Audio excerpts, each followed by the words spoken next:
Teeny tiny baby Alan has a dream. He tells his dad he wants to die in a war. Mana says that's so cool, he should totally do that.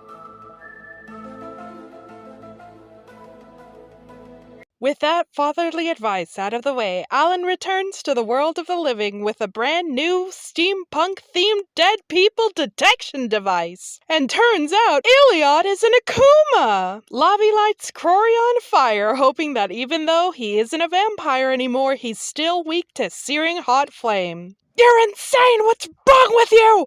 Alan yells at him as Lavi blows half the castle to smithereens. Lavi replies with a bashful giggle. In Flashback World, Iliad wants to have sex with a human man, or be loved unconditionally by the Millennium Earl. She doesn't care too much about which one happens. Human men are an especially delicious meal and easy to kill, so she settles for the latter goal about becoming the Earl's favorite best girl. She's never gonna become the Earl's favorite best girl. That's Road, by the way. She bumps into a vampire who almost kills her, but then doesn't, cause Crory is a gentleman who only kills ugly background characters, not insanely hot regular human women who also find him really hot, and they smooch.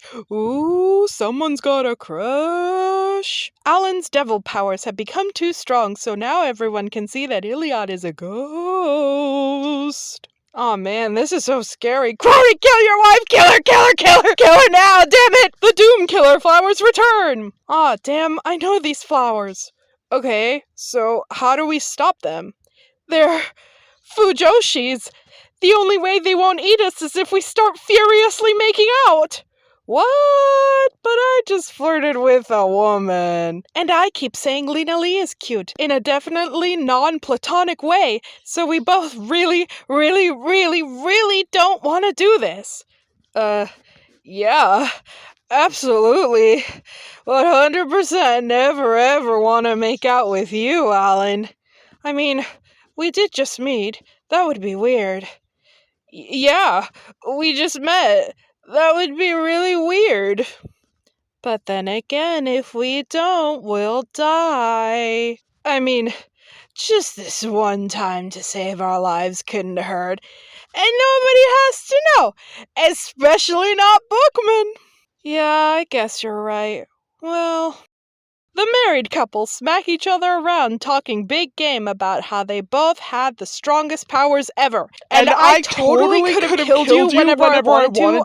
I just didn't. Not because I didn't want to or actually genuinely fell in love with you, but because I thought it would be cringe to live in this stupid castle all by myself. But I could have killed you at any moment, any second now. It would have happened. It would have. Yes, it would have. Yes, it would have. Iliad kills Crory, then Crory kills Iliad because his Akuma-killing blood-sucking powers have made him kind of immortal, actually.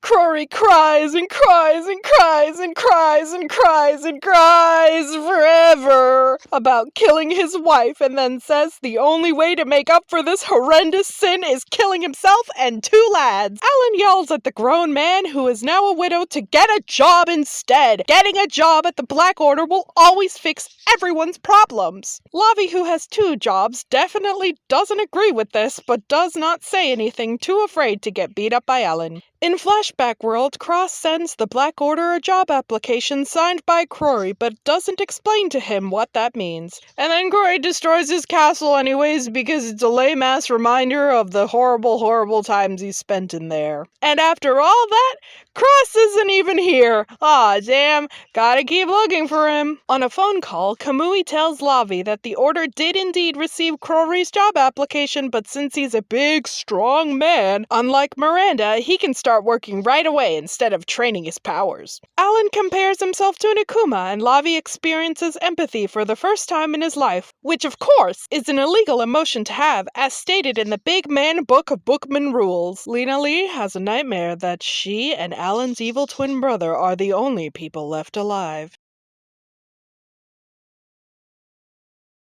In Flashback World, Crory's village is full of a bunch of racists who hate vampires and gay people, queer people, weird people. So he runs away to start a new life with Alan and Lavi, who are now his best and only friends. Crory sucks at being a normal guy, but he finds some homeless people on a train who are just as weird as him for challenging a man they've never met before to strip poker while a child watches. Alan, also a child, challenges them to restore Crory's already broken honor, and he proceeds to beat 3 grown men down to their underwear by cheating. In Flashback World, Cross makes his apprentice, who is even more child in Flashback World, gamble to pay off his crippling debt. What a wonderful influence and model general for the church's army! Lavi sits in the corner, bookmanningly observing all of this, secretly questioning his sexuality, too afraid to get beat up by Alan. The little devil cheater is about to be given some really important plot-relevant gift, but Ugly Glasses Man is like, no, take my cards instead. Goodbye, insanely good at cards, child, who I'll never see again, but I may or may not recognize the sweater you and all your friends are wearing. Wait, no, the train is leaving! Where are the main characters going? Why are we even following this guy? He's just some irrelevant rando who... Oh. Okay. Alright. Cool, I guess. I'm gonna need a second to process this. Let's see what Konda's up to. Daija, token soccer-loving man, plays soccer with Akuma with his soccer-playing Akuma-killing weapon, the soccer ball. In Flashback World, the Earl asks Tiki to kill some people. He shrugs and goes sure, but he secretly likes being a good boy who hangs out with this homeless polycule. You know what Tiki hates, though? Sports, especially soccer. Tiki doesn't think he could control himself if a soccer-loving freak suddenly appeared right in front of him now. Soccer!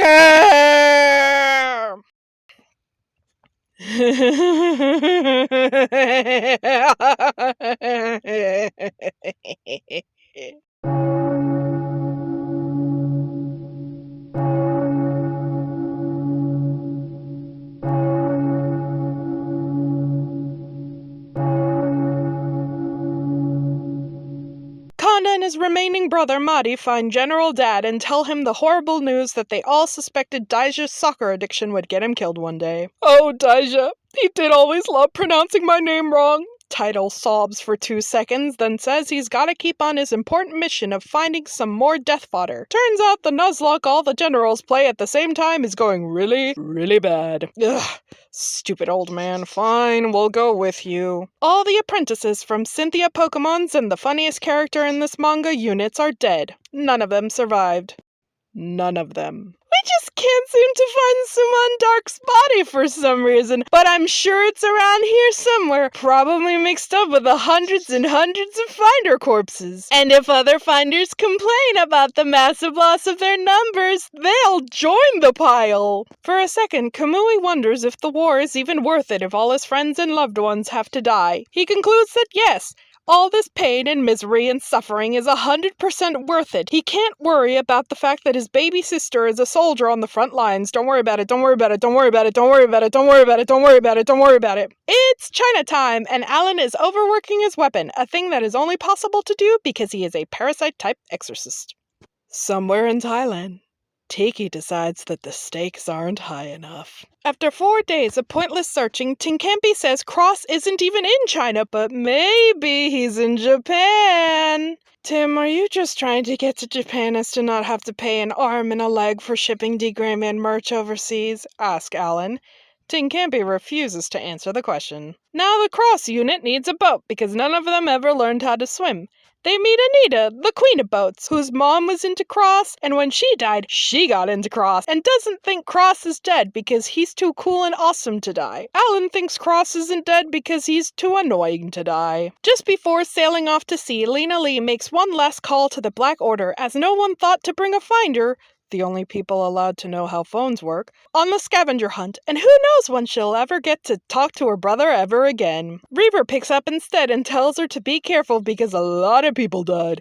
Just a whole hell of fuck ton of people died. Like, oh my god, Lena, you would not believe the numbers we've lost. I'm sure this one last conversation will not affect her psyche in any way whatsoever. And before even one person can say ahoy, mateys, 1,000,000,000,000 Akuma swarm the ship.